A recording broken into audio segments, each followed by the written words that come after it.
항상 있을 것인데 그 중에 제일은 사랑이라. 자, 성령의 은혜를 주시고 은사를 우리에게 각자에게 은사를 주셨는데, 근데 고린도 교회 안에는 그걸 가지고 막 싸우는 거예요. 내가 잘났다, 네가 잘났다, 내 능력이 더 뛰어나다, 내가 더 교회의 큰 일꾼이다, 이렇게 싸우는 거예요. 그랬더니 바울이 이런 이야기를 하는 것입니다. 진짜 큰 은사를 사모해라. 그러면서 그 가장 큰 은사, 너희들이 정말 사모해야 할 은사가 무엇이냐? 능력이 아니고 사랑이다, 이렇게 표현합니다. 그러니까 이 사랑이 왜 필요한 거예요? 교회를 세워가기 위해서 필요한 것이죠. 나를 드러내기 위해서 은사가 필요한 것이 아니라 교회가 교회되게 하기 위해서 필요한 것입니다. 그런데 그들은 오해했죠. 잘못 알아들었습니다. 그런데 오늘 시몬도 마찬가지입니다. 완전히 잘못 본 것이죠. 성령을 받고 하나님께서 주신 은사가 나타날 때 그것은 결국은 누구를 위한 것입니까? 바로 하나님의 영광을 위한 것이고 교회를 위한 것이고 교회의 유익을 위한 것이어야 하는 것이죠. 그런데 그는 어떻게 합니까? 그는 분명히 그것을 나에게 달라고 그랬습니다. 나에게 그 능력이 좀 나타나게. 내가 안수할 때, 베드로와 요한이 안수할 때 성령이 임했던 것처럼 나도 그 능력을 받아가지고 내가 안수할 때마다 그러한 능력이 일어나게끔 그렇게 해달라는 것이죠. 여러분, 얼마나 많은 능력을 받았던 자들이 이단으로 빠지는 경우가 얼마나 많았습니까? 왜 그랬습니까? 자기의 영광을 위해서 살아가기로 변질되었기 때문입니다. 하나님이 주신 은사가 아무리 뛰어날지라도 그가 하나님의 뜻을 구하지 않고 자기의 영광을 구하는 그 순간 그는 버려질 수밖에 없는 것입니다. 그럼 우리는 너무나 유명한 이단들을 잘 알고 있습니다. 그런데 그들이 처음 시작할 때는 그러한 이단이 아니었습니다. 정말 교회 안에서 신망을 받는 사람들도 많았고 존경을 받는 사람들도 많았습니다. 그런데 그들이 그 하나님이 주신 선물을 자기를 위해서 쓰기 시작한 것입니다. 자기의 이름, 자기의 영광, 자기의 유익을 위해서 그것을 오용하기 시작할 때 그들은 믿음의 자리에서 떨어져 나가게 되는 것이죠. 여러분, 잠언 말씀에 이런 말씀이 있습니다. 사람의 행위가 자기 보기에는 모두 깨끗해도 여호와는 심령을 감찰하시느니라. 주님은 다 아신다는 것이죠. 예레미야 17장 9절과 10절에는요. 만물보다 거짓되고 심히 부패한 것은 마음이라, 이렇게 이야기합니다. 자, 그런데 오늘 21절 22절에 보면 베드로가 이 시몬에 대해서 뭐라고 지적하냐면 하나님 앞에서 너의 마음이 바르지 못하다, 이렇게 표현합니다. 너의 그 내면이 바르지 못하다는 거예요. 내면이 완전히 변질되어 있다는 거예요. 네가 겉으로는 열심히 따라다니는 것 같고, 왜냐하면 우리 성경 펴셔가지고 잠깐 보시면 이 사도행전 그 8장 13절에도 보면요. 우리 지난주에 이 부분을 잘 이렇게 나누지는 않았지만 시몬도 믿고 세례를 받은 후에 전심으로 빌립을 따라다녔다라고 하는 표현이 있습니다. 전심을 다해서 빌립을 따라다녔다는 거예요. 그런데 그 끝절에 보면 그 나타나는 표적과 큰 능력을 보고 놀랐다라는 표현이 있습니다. 그러니까 전심을 다해서 빌립을 따라다니긴 했는데 그 목적이 뭔가 보여지는 현상 때문에 그렇게 따라다녔다는 거예요. 그 전에도 이 시몬은 어떤 사람이에요? 9절에 보면 그 성에 시몬이라는 사람이 전부터 있어 마술을 행해서 사마리아 백성을 놀라게 하며 자칭 큰 자라 하던 사람입니다. 그러니까 이 사람은 원래의 삶이 그 능력을 행했던 사람이에요.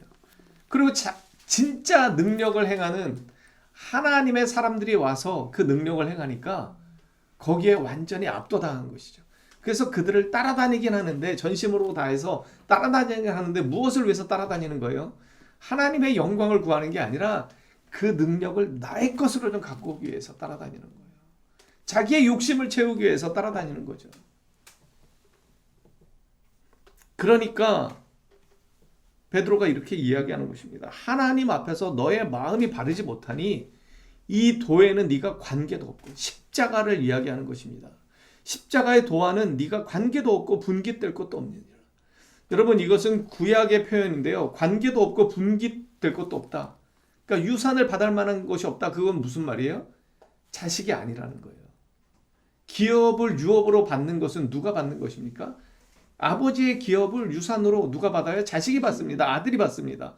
그런데 지금 너의 마음은 십자가의 도에서 완전히 떨어져 버렸다. 이렇게 표현하는 것과 같습니다. 관계가 없다는 거예요.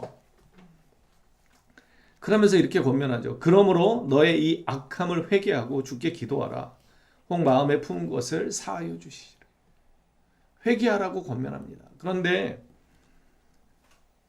회개를 했는지 안 했는지는 성경에 기록되지 않습니다. 여기 23절도 보면 그렇게 회개할 것을 요구하면서 왜 회개해야 하는지를 다시 또 설명합니다. 함께 읽어볼까요? 시작. 내가 보니 너는 악독이 가득하며 불의에 매인 바 되었도다. 여러분 악독하다는 표현 아시죠? 정말 마음이 악하고 독한 거예요. 선한 마음이 전혀 없는 게 악독입니다. 그리고 그 악독이 가득할 뿐만 아니라 어디에 매였다고 표현되죠? 불의에 매였다. 여러분 불의는 의로우신 공의롭고 정의로우신 하나님과는 정반대되는 것이 불의입니다. 그런데 지금 시몬이 어떠한 상태예요? 그 마음이 완전히 부패한 상태고 악독이 가득한 상태고 의와 공의와 정의에 서 있는 것이 아니라 오히려 불의의 편에 서 있다는 것입니다.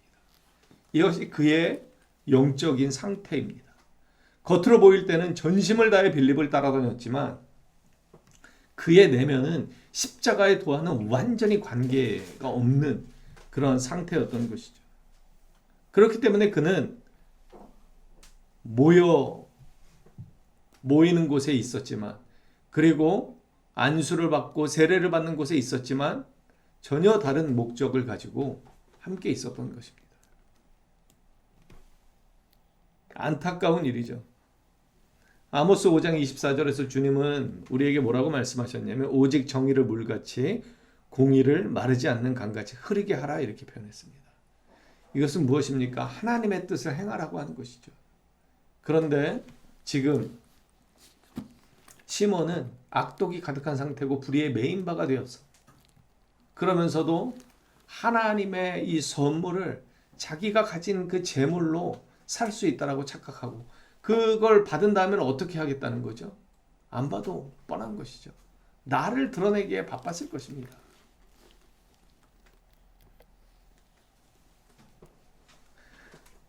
그러면서 시몬이 대답해서 이렇게 이야기합니다. 시몬이 아직도 뭔가 제자리 정말 믿음의 본 모습으로 돌아오지 못했다는 것을 시사해주고 있는데 24절에 보면 이렇게 기록합니다. 시몬이 대답하여 이르되 나를 위하여 주께 기도하여 말한 것이 하나도 내게 임하지 않게 하소서.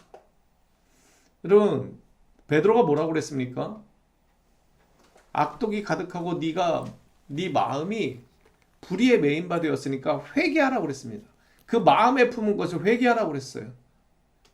그럼 누가 회개해야 됩니까? 누가 회개해야 되죠? 자기 자신이 회개해야 됩니다.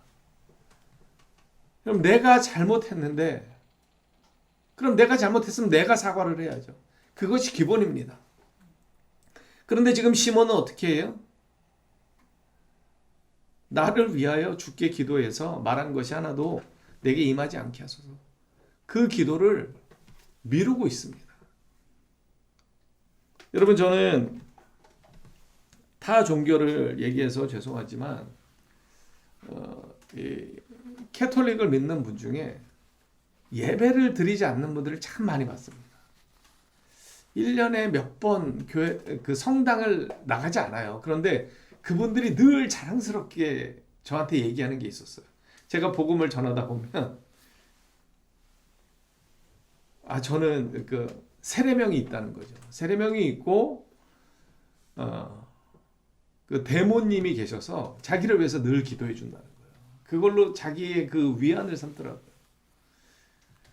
저는 목사이지만 그렇지만 누군가를 위해서 기도한다는 것이 얼마나 힘든지 저는 누구보다 잘 압니다. 그래서 그 대모님이 어떠한 영적인 그 성숙의 자리에 들어가셨는지 모르지만 정말 1년에 한두 번 성당에 나오는 사람을 위해서 과연 어떠한 기도를 어떻게 해주실지 모르겠지만 저는 그것 때문에 그것을 위안 삼고 예배의 자리에 나아가지 않는 것 자체가 참 답답하다라는 생각을 가지고 있습니다. 여러분도 마찬가지입니다. 영적인 리더는 영적인 그 식구들을 위해서 기도해야 합니다. 하지만 무엇보다 기도의 1차적인 책임은 누구에게 있습니까? 바로 여러분 자신에게 있는 것입니다. 여러분의 죄를 누가 회개해야 합니까? 바로 내가 회개해야 하는 것이죠. 다른 누군가에게 미룰 수가 없는 것입니다. 여러분 기도 부탁하는 거 좋습니다. 중보 기도하는 거 너무나 아름다운 믿음의 전통이고 그렇게 성경도 하라고 명령합니다. 권면합니다.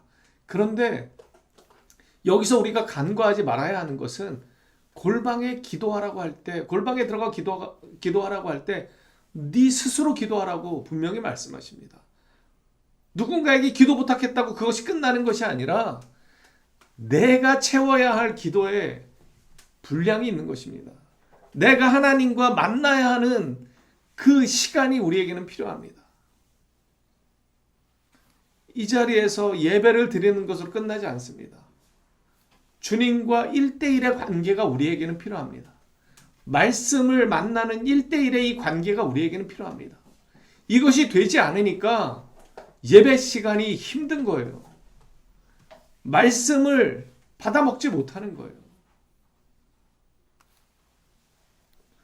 어쨌든 오늘 이 본문 25절에서는요, 뭐라고 이야기하냐면 두 사도가 주의 말씀을 증언하여 말한 후에 예루살렘으로 돌아갈새 사마리아인의 여러 마을에서 복음을 전한다 이렇게 표현합니다. 제가 사도행전 1장 8절의 말씀을 찾아놨는데 뭐라고 이야기하죠? 함께 읽겠습니다. 시작. 오직 성령이 너희에게 임하시면 너희가 권능을 받고 예루살렘과 온 유대와 사마리아와 땅 끝까지 이르러 내 증인이 되리라 하시니라. 하나님의 말씀이 이루어지고 있습니다. 다른 목적을 가진 자가 있지만 그럼에도 불구하고 분명한 하나님의 뜻을 가진 이 또 다른 제자들이 있기 때문에 하나님의 뜻이 이루어지고 있습니다. 여러분 교회 안에 다른 목적을 가지고 모인 자들이 있습니다. 하지만 그러한 사람들 때문에 하나님의 뜻이 어그러지지 않습니다. 왜냐하면 하나님은 하나님의 방법대로 그 일들을 이루시기 때문에 그렇습니다. 여러분 시몬이 나와는 다른 사람이라고 생각하십니까? 물질로 영적인 생활을 대신하려는 사람들이 있습니다. 물질로 영적인 성숙을 드러내려는 사람들이 있습니다. 물질로 자신의 영광을 구하려는 사람들이 있습니다. 여러분 이러한 부류들은 다 모두 시몬과 같은 것입니다. 혹시 나에게는 이러한 모습이 없진 않는지 돌아봐야 합니다. 내가 기도는 좀 못해도 말씀은 좀 읽지 않아도 여러분 교회는 물질도 필요합니다. 여러 가지가 다 필요합니다. 그런데 무엇보다 어떠한 사람이 필요하냐면 하나님과 같은 목적을 가진 사람들이 필요합니다. 하나님의 영광을 위해서 기도하기를 애쓰는 사람들이 필요합니다. 말씀을 붙잡고 주님을 만나고자 하는 이 영적인 사람들이 필요합니다. 다른 목적이 아니라 주님의 영광을 위해서 주님께 목적을 둔 사람들, 하나님과 같은 뜻을 품은 사람들이 교회에는 필요합니다. 그러한 교회가 될 때 우리는 작아도 강력해질 것입니다. 여러분 우리 이렇게 좀 고백했으면 좋겠습니다. 복음만으로 충분합니다. 십자가만으로 충분합니다. 그리고 예수님만으로 충분합니다. 이 고백이 진짜 우리의 삶의 고백이 될 때 우리의 삶의 터전이 변화될 것입니다. 나를 통해 그리스도의 복음이 증거되기 시작할 것입니다. 다른 목적으로 나에게 가까이 왔어도 그들을 변화시킬 수 있는 은혜를 나는 갖고 있지 않지만 주님께서 우리를 통해서 주실 줄 믿습니다. 아멘. 여러분, 복음만으로 충분한 인생을 살아가시기를 축복합니다. 아멘. 십자가만으로 충분한, 예수님만으로 충분한 인생을 살아가는 우리가 되기를 간절히 소망합니다.